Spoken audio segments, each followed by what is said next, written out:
Қайырлы күн. Бүгін шаймен ішуге өте дәмді әрі тез жасалатын восточный пирог дайындаймыз. Ол үшін илектен өткен ұнға қопсытқыш қосып араластырып, ерітілген сары май қосамыз. Менде 82% сары май, сіздер 72% қосаңыздар да болады. Қант қосып, жақсылап араластырамыз. Сосын бөлме температурасындағы бір жұмыртқаны қосамыз, тағы иін қандырып, жақсылап қамырымызды былғап аламыз. Форма дайындап қоямыз. Пергамент қағазын төсеп. Менің формамның диаметрі 24 см.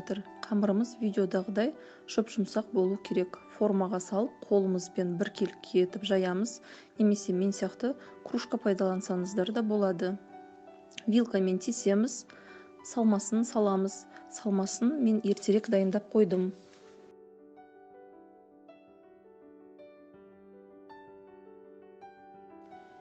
Пешімізді алдын ала 180 градусқа қойып, қыздырып аламыз.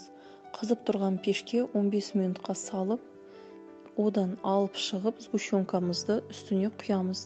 Қайтадан 15 минутқа пешке саламыз. Сонымен пирогымыз дайын. Бөлме температурасында салқындатып алып, дастархандарыңызға қоюға болады. Ас болсын!